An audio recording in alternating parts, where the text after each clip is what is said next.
lotta sugar or its byproducts and leftovers. Sugar in the boiling houses made the slaves drunk. The great vats of it with its licorice smell when it was in the making, and when it was made, the shining crystals scooped into vast kegs for shipping to England, the mother country.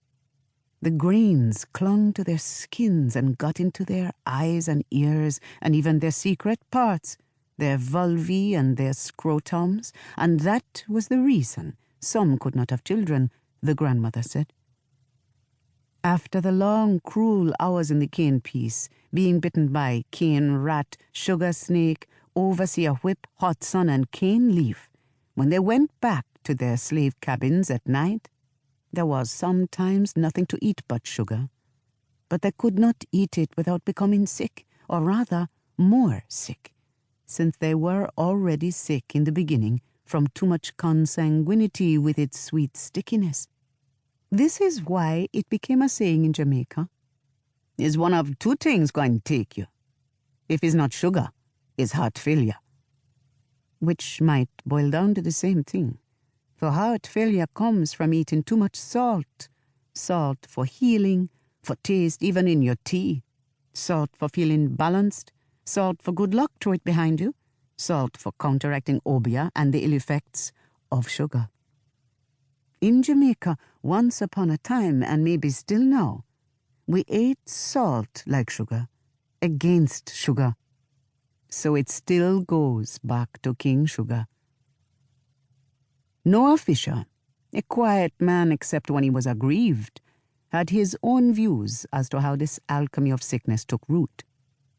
"Foolish Galatians, uno don't know, say sugar be the one thing black people can't eat with impunity. Sugar is the one thing that black people cannot eat without a confrontation with destiny."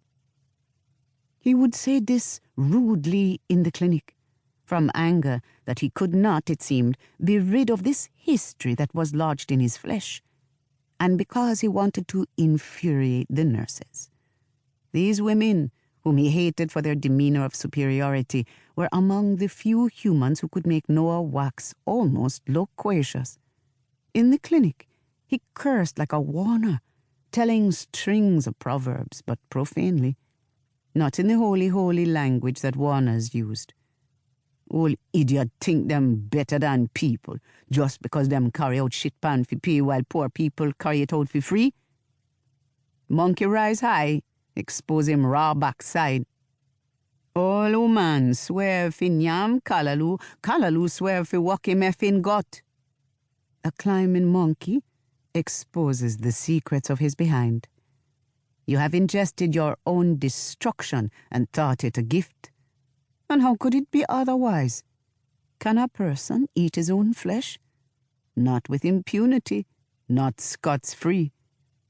You will see this in the annals of the sugar plantations, how it was that the bright brown crystals came about, how bone and blood got mixed in the métissage, tips of fingers, sometimes knuckles, and even whole arms bitten off by the great machines. The crystals at first wine dark in blood, then soak away to brown when the crushers smoothed them out. This was not a history that Noah knew in its fine details, but his spirit apprehended it, and so his signature phrase of contempt, "Foolish Galatians, fool not jackass ass," was loaded with salient meaning. Their imagination steeped in the cataclaptic language of the King James Version.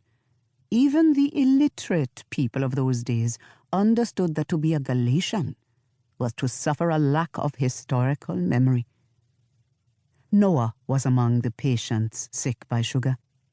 He had on the inside of his right thigh a long-running diabetic sore that had to be hospital dressed every Friday morning, though after many years of dressing, it still had not healed. Rachel accompanied him on these trips to the hospital because he could not read or write, but she could, and sometimes there were papers that he was required to read and sign. Some people depended on the hospital clerk to write on their behalf, "Donovan Bright, his mark," or "Mattie Longbridge, her mark."